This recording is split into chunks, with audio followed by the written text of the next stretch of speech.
Bienvenidos a Filosofía en tiempos de no filosofía, un espacio de reflexión profunda sobre el pensamiento filosófico. En la actualidad, un programa dirigido por Filosofía Tierra.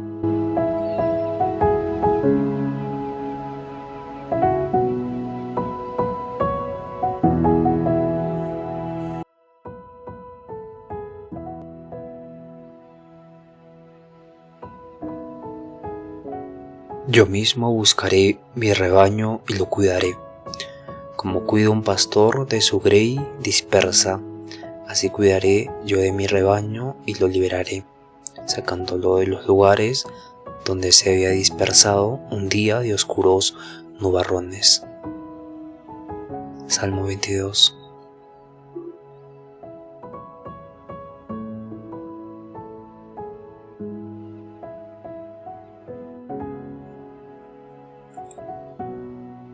Bienvenidos al episodio 304. Perdón. 304, día 27 de Filosofía del Lenguaje. Mi nombre es Marco Antonio y estamos en el día 27 que nos toca a Roland Barthes y el mito moderno. Barthes habla de la publicidad, de los medios de comunicación, de la moda, que también tiene una filosofía del lenguaje, ¿no? Él habla de la denotación y la connotación, el mito como segunda articulación del lenguaje, la ideología de lo cotidiano, el placer del texto, ¿no? Cuando pensamos en la palabra mito, solemos imaginar historias antiguas, ¿no? Historias antiguas, dioses griegos o leyendas lejanas en el tiempo. Pero Roland nos propone una idea provocativa, ¿no? Los mitos no han desaparecido como creemos. Estos siguen vivos y se encuentran en nuestra vida cotidiana. Y solo que se han desarrollado de otra forma, ¿no? Hoy los mitos ya no se cuentan en templos ni se transmiten por una tradición oral de maestro a discípulo, sino que circulan en la publicidad, en los medios de comunicación, en la moda, en el deporte, en la alimentación. Entonces vivimos sin saberlo en un mundo de mitologías modernas, ¿no? Y claro, esto es algo provocativo y muy interesante.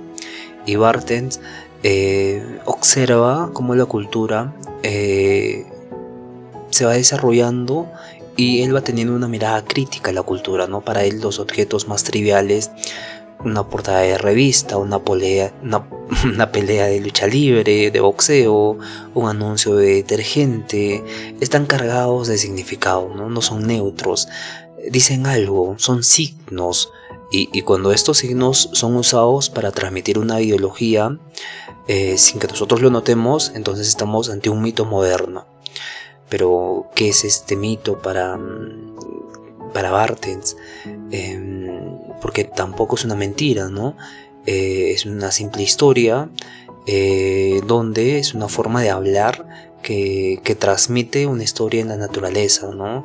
Es decir, toma algo construido, cultural, histórico, ideológico, y lo presenta como si fuera obvio, ¿no? Esto es tan obvio que es algo construido, ¿no? Está ya dado, ¿no? Entonces es obvio, es natural, es incuestionable, ¿no? Así, por ejemplo, un soldado en un uniforme no es solo un hombre, sino que se convierte en un símbolo de patria gloriosa, ¿no? Un atleta que gana una medalla de oro no es solo un deportista, sino encarna el valor, la disciplina, la esencia de una nación. Y entonces el mito disfraza las construcciones humanas como si fueran verdades universales. Ese es el sumum. Entonces Barthes no explica el por qué vamos a ver la cultura como algo obvio, ¿no? Y más bien con elegancia nos dice que el mito actúa como un segundo sistema de significación.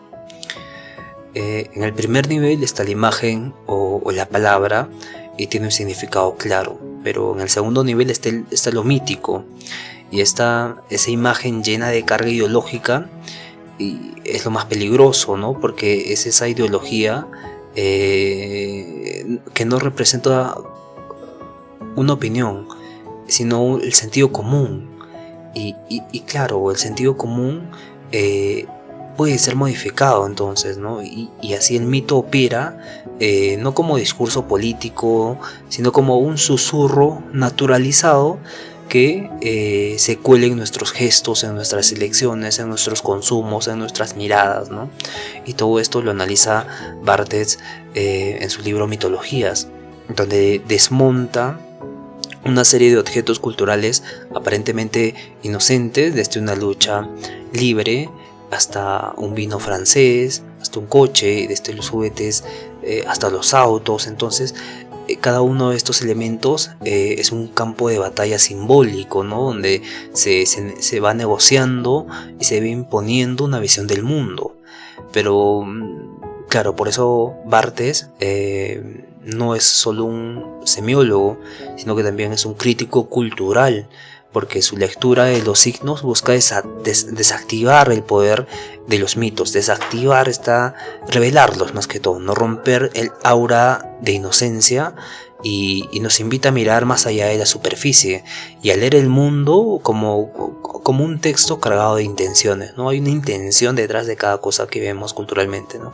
Y en este sentido Barthes se conecta con otros pensadores como Michel de Foucault, quien también veía el poder, ¿no? Que no solo en leyes, sino también en discursos. En Michel Foucault también se conecta con Bourdieu, Pierre Bourdieu, que mostraba cómo las prácticas culturales reproducen la desigualdad social sin que la notemos, ¿no? Por medio del lenguaje. Y para ellos lo cotidiano está profundamente politizado, ¿no? Lo cotidiano, lo que parece obvio, está siendo politizado, ¿no? Aunque se presente de forma neutral, influye. Entonces Barthes se da cuenta de esto y evidentemente en cada anuncio nos dice que es cada anuncio nos invita a pensar en un éxito o un fracaso, y en cada cuerpo se presenta como un ideal, ¿no? En cada historia que aparece natural esta forma de interpretar los anuncios. Y Barthes nos enseña a sospechar, ¿no? A leer entre líneas, a recuperar el sentido crítico frente a lo que parece evidente. Y quizás su lección más profunda sea que nada en el lenguaje es inocente, sino que todo comunica algo, todo implica una mirada sobre el mundo, ¿no? Y no solo no leemos críticamente los anuncios o lo que culturalmente se nos está exponiendo. Sin embargo, corremos el riesgo de aceptar sin pensar lo que otros quieren que creamos, ¿no? Evidentemente, esto es algo muy profundo, toda la reflexión que hace Barthes, pero tenemos que entender el por qué hace esto Barthes. Y claro, todo este sustento que vamos a profundizar ahora tiene que ser profundo para entender, y que no solo se vuelve una teoría, ¿no? O sea, es una teoría evidentemente, pero lo que me refiero es que se convierta en práctica, ¿no? Una práctica donde nos damos cuenta de que ciertos anuncios el lenguaje no es inocente, ¿no? Sino que se nos está influyendo de forma constante. Y claro, va a hablar acá de la denotación y la connotación. Cuando observamos una imagen o escuchamos una palabra, no solo estamos recibiendo este mensaje directo, estamos entrando en un campo de múltiples sentidos. Entonces Roland, desde esta mirada semiótica, desde el enfoque semiótico, nos dice que todo signo tiene dos niveles de significación: la denotación y la connotación. La denotación es el significado más inmediato, no más literal, más objetivo, por así decirlo, ¿no? Por ejemplo, si vemos una fotografía de una rosa, la denotación sería una flor de pétalos rojos, y Y claro, es lo que se ve, lo que se puede nombrar sin demasiada discusión, ¿no? Es el nivel más superficial, pero también, siendo el nivel más superficial, es el más estable. Sin embargo, el lenguaje que no se detiene, es que siempre va a algo mucho más profundo, de esa misma rosa, depende del contexto, evoca pasión, amor, deseo, peligro, belleza, incluso duelo. Entonces esa es la connotación, ¿no? El campo de significados culturales, significados emocionales, simbólicos que se activan alrededor del signo, que es la rosa. Entonces no está la connotación en la rosa en sí misma, sino en el modo en que la cultura la ha cargado de sentidos, ¿no? Y Barthes nos muestra que la connotación es donde entra la ideología, ¿no? La historia, los afectos. Entonces no hay palabra o imagen que se salve de este segundo nivel, ¿no? Una bandera no solo denota un paño de colores con un diseño específico, sino que connota patriotismo, pertenencia, lucha, inclusión, exclusión. Entonces un cuerpo en una revista no solo es un cuerpo, es un modelo de belleza, es un ideal, es un producto incluso, ¿no? Y es precisamente en la connotación donde opera este mito moderno, porque el mito, como segunda capa del lenguaje, transforma lo histórico en lo natural, y también lo arbitrario, lo de una persona, lo de una sola visión, en algo inevitable, ¿no? En otras palabras, usa la connotación para hacernos olvidar que estamos interpretando algo. Así el sentido se vuelve invisible, como si siempre estuviera, como si siempre hubiese estado ahí y no nos demos cuenta de esto, pero nos está influyendo connotativamente. Y Barthes nos propone entonces una tarea crítica, ¿no? Desnaturalizar el lenguaje y identificar no solo lo que se dice, sino cómo se dice, ¿no? Que se oculta tras lo que parece obvio, ¿no? Porque en cada elección de palabra, de imagen, de gesto, hay una red de significados connotativos, ¿no? Que dan forma a nuestra forma de ver el mundo. Así, comprender la diferencia entre connotación y denotación y connotación no es un ejercicio académico abstracto, sino que es una herramienta para leer más allá de la conciencia de todo lo que nos rodea, ¿no? Desde una campaña política hasta una portada de revista, hasta un post de Instagram, todo, ¿no? Y describir cómo el poder se transmite no solo con leyes, sino que también mediante signos, ¿no? Y claro, cada vez que Barthes habla del mito como segunda articulación del lenguaje, no se refiere a los relatos antiguos de dioses o de héroes que hablamos en el principio, ¿no? Primero hay una primera articulación del lenguaje, que es el nivel semiótico básico, el signo, que es igual al significante más el significado, ¿no?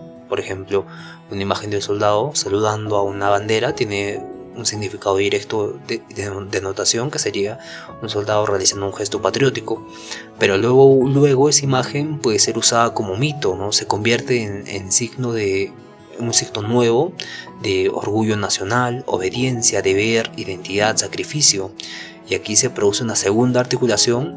Lo que antes era un simple signo, ahora se convierte en un significante de un nuevo signo, ¿no? Y este nuevo signo ya no es neutro, sino que está cargado de ideología. Entonces Barthes lo ejemplifica, ¿no? En su famoso análisis de la portada de la revista francesa, donde un niño negro saluda a la bandera francesa con este uniforme militar, ¿no? En el primer nivel simplemente vemos al niño, pero en el mito, en el trasfondo, vemos esa imagen como un mensaje ideológico, ¿no? Que dice: Francia es una gran nación inclusiva. Entonces eso es el imperio que funciona, ¿no? O todos aman la patria.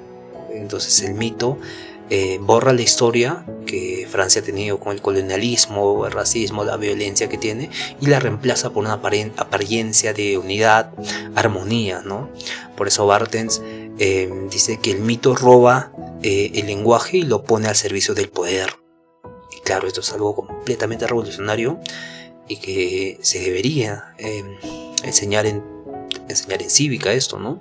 Porque no impone ideas, ¿no? El lenguaje no impone ideas con violencia, sino que las infiltra en lo cotidiano, en los anuncios, en las noticias, en las modas, en los gestos, en los titulares, en los memes, en los posts de Instagram, en todo.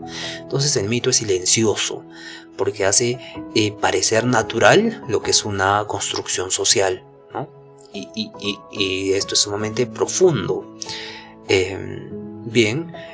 Cuando hablamos ahora del lenguaje denotativo y cómo este construye significados básicos, el mito se monta sobre ese lenguaje, ¿no? Y le añade un significado connotativo, cargado ideológicamente, ¿no? Esta segunda articulación es más peligrosa porque esconde la ideología bajo la apariencia de lo normal o lo natural. Y claro, en este sentido, leer los mitos modernos como propone Barthes,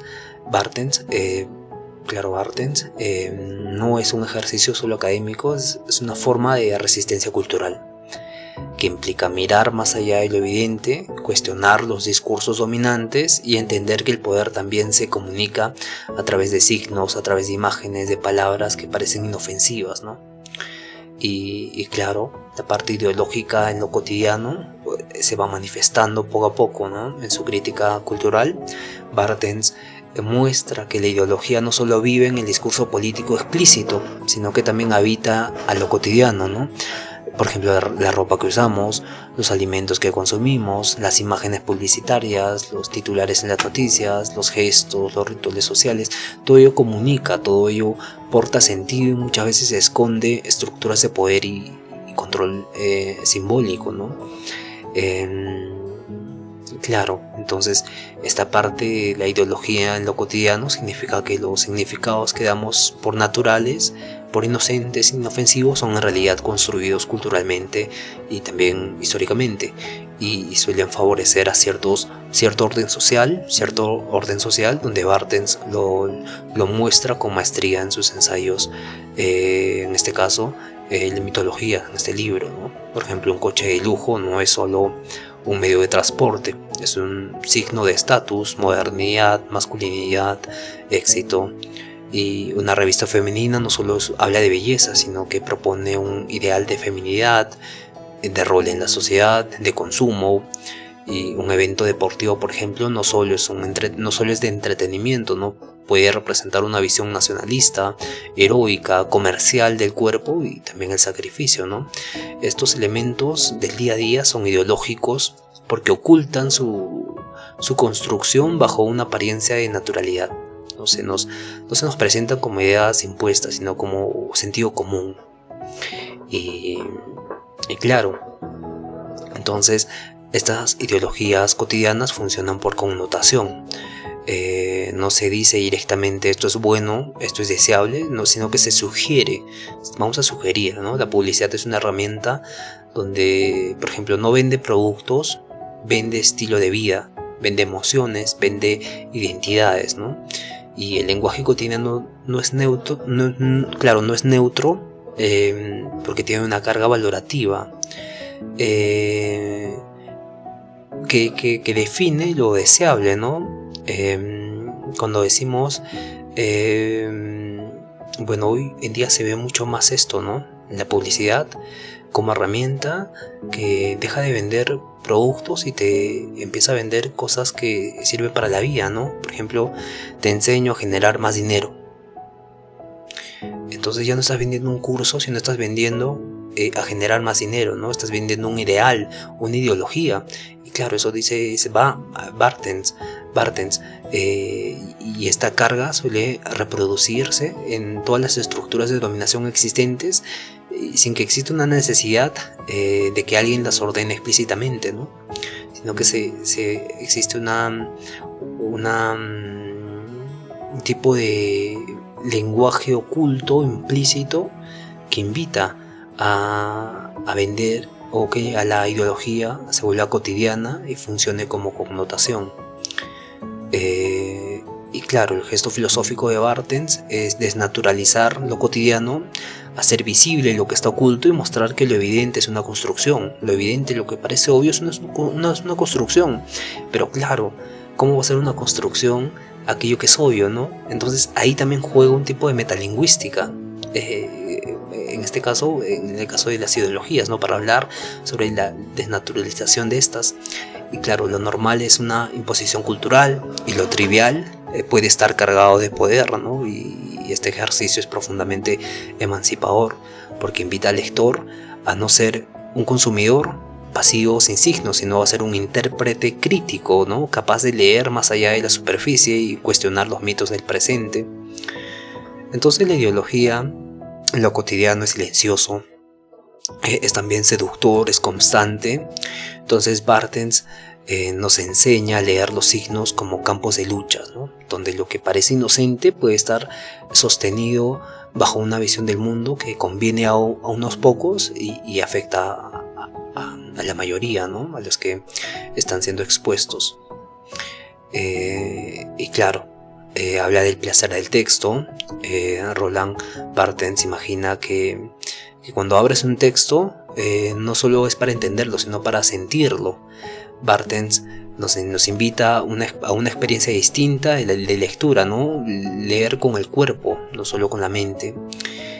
Y aquí no se trata de descifrar mensajes, interpretar signos, sino de gozar del lenguaje, de dejarse tocar por él, ¿no? Barthes diferencia dos maneras de leer, una que nos da placer y otra que nos provoca goce, ¿no? El placer es suave, como previsible y es lo que sentimos cuando un texto confirma lo que ya sabemos, fluye sin fricciones y se adapta a nuestras expectativas, ¿no? En cambio el goce nos sacude, nos desestabiliza y es el estremecimiento que sentimos ante un texto que rompe nuestro molde, que desafía la gramática, que desafía nuestro sentido, que incluso nos desafía a nosotros mismos, ¿no? Y en esta visión el texto ya no es solo un vehículo de significado, sino es un cuerpo con zonas lisas, suaves, conocidas, pero también con rincones ocultos, curvas inesperadas, pasajes oscuros. Entonces leer se vuelve un recorrido erótico, íntimo, subversivo, ¿no? No buscamos entenderlo del todo, sino vivirlo, sentirlo, perdernos un poco en él. Y entonces el lector no es alguien que descifra un código y sigue un camino trazado, sino que es un jugador, un amante, un creador, ¿no? El lector no solo recibe, sino que va participando también, y del texto, en este caso de goce. Y Barthes dice que aquel que exige una lectura activa, fragmentaria, imprescindible, imprevisible, inesperada, leer es como lo convierte, cuando se escribe de esa forma, en un acto de libertad, un acto de deseo, ¿no? Pero también en el acto político ocurre algo parecido, porque en una época de sentidos domésticos, de mensajes inmediatos, simplificados, leer es como un goce a resistir, ¿no? Es abrirse a lo ambiguo, es a lo dócil, a lo poético. Tiene esta visión de la cultura que también la va a encontrar en el texto, ¿no? En los libros.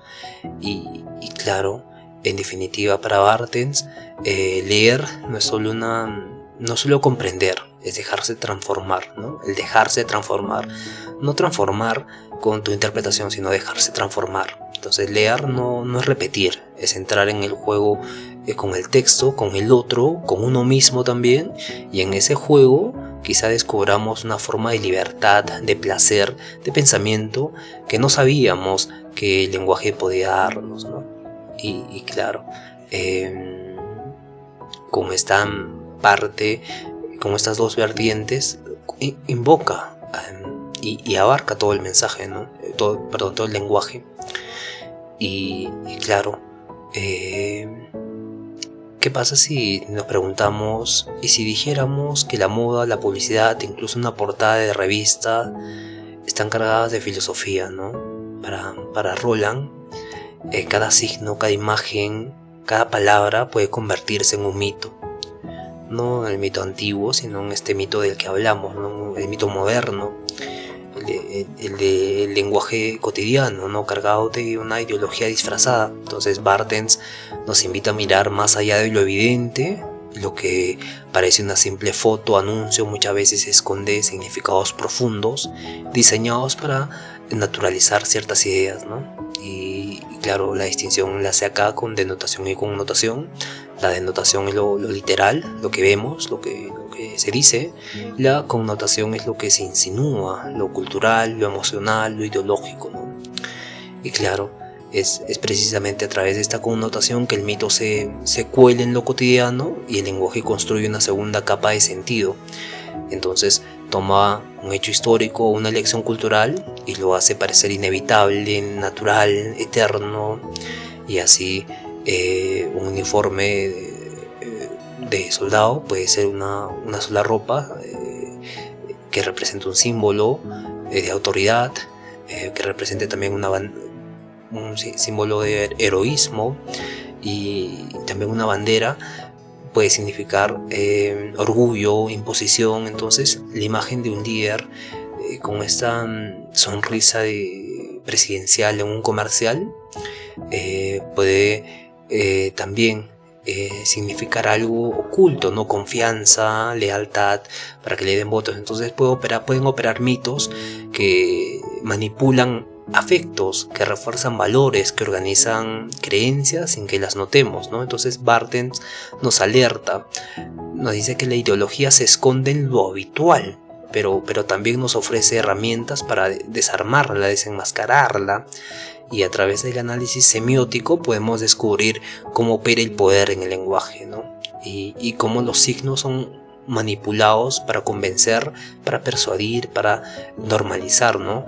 Pero no todo es crítica, porque Barthes también celebra este tipo de connotación en el placer del texto, ¿no? Leer no es solo decodificar ideas, sino que es experimentar también, ¿no? Y a veces buscamos el placer, buscamos ese texto que fluye, que nos acomoda, ¿no? Y otras veces buscamos el goce en el texto.